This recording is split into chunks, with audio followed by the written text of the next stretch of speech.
The story of Bhagat Singh.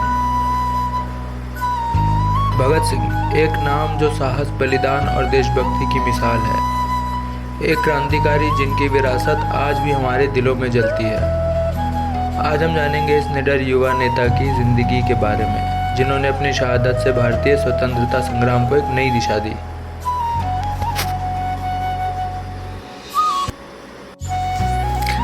28 सितंबर 1907 को पाकिस्तान के बंगा गांव में जन्मे भगत सिंह का नाम भारतीय स्वतंत्रता संग्राम में अमर हो गया।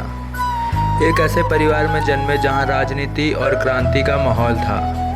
भगत सिंह ने अपनी छोटी उम्र में ही भारत के स्वतंत्रता संग्राम से गहरी प्रेरणा ली। भगत सिंह का बचपन से ही क्रांतिकारियों और विचारधाराओं से गहरा लगाव था। उन्होंने मार्क्स, लेनिन और कई अन्य विचारकों की किताबें पढ़ी। उनका मानना था कि भारत को स्वतंत्रता केवल गांधी जी के अहिंसात्मक तरीके से नहीं, बल्कि क्रांतिकारी तरीके से ही मिल सकती है।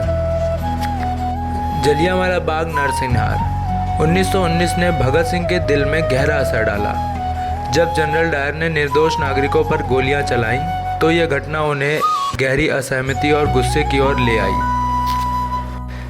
यही वो पल था जब भगत सिंह ने ठान लिया कि अब भारत को स्वतंत्रता दिलाने के लिए केवल शब्द नहीं, बल्कि क्रांतिकारी कार्य करने होंगे। भगत सिंह जल्द ही हिंदुस्तान सोशलिस्ट रिपब्लिक एसोसिएशन यानी HSRA से जुड़कर क्रांतिकारी गतिविधियों में भाग लेना शुरू किया। लेकिन भगत सिंह सिर्फ एक योद्धा नहीं थे, वह एक विचारक भी थे। उनका सपना था कि भारत केवल अंग्रेजों से मुक्त ना हो, बल्कि एक समान और न्यायपूर्ण समाज बने। राजगुरु और सुखदेव जैसे साथी उनके साथ थे, और इनकी सबकी मित्रता ने उन्हें भारतीय स्वतंत्रता संग्राम में एक प्रमुख स्थान दिलाया। 8 अप्रैल 1929 को भगत सिंह और बटुकेश्वर दत्त ने दिल्ली की केंद्रीय विधानसभा में बम फेंके। ये हिंसा नहीं थी, बल्कि ब्रिटिश साम्राज्य के काले कानूनों के खिलाफ एक प्रतीकात्मक विरोध था।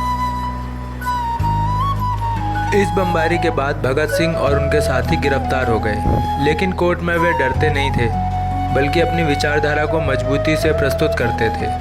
उन्होंने जेल में भूख हड़ताल भी की, ताकि भारतीय कैदियों के लिए बेहतर परिस्थितियां सुनिश्चित की जा सकें। भगत सिंह केवल एक क्रांतिकारी नहीं थे, वे एक विचारक भी थे। उनके लेखों और विचारों में समाजवाद, समानता और न्याय के सिद्धांत थे। उनका प्रसिद्ध नारा इनकलाब जिंदाबाद आज भी हम सभी के दिलों में गूंजता है। उन्होंने ये भी कहा था, लंबी उम्र जीने का लक्ष्य नहीं होना चाहिए, बल्कि अच्छे तरीके से जीने का होना चाहिए, और यही उनके जीवन का सिद्धांत भी था। धन्यवाद इस वीडियो को देखने के लिए। अगर भगत सिंह की यह कहानी आपके दिल को छू गई हो, तो कृपया इस वीडियो को शेयर करें और कमेंट में अपने विचार दें।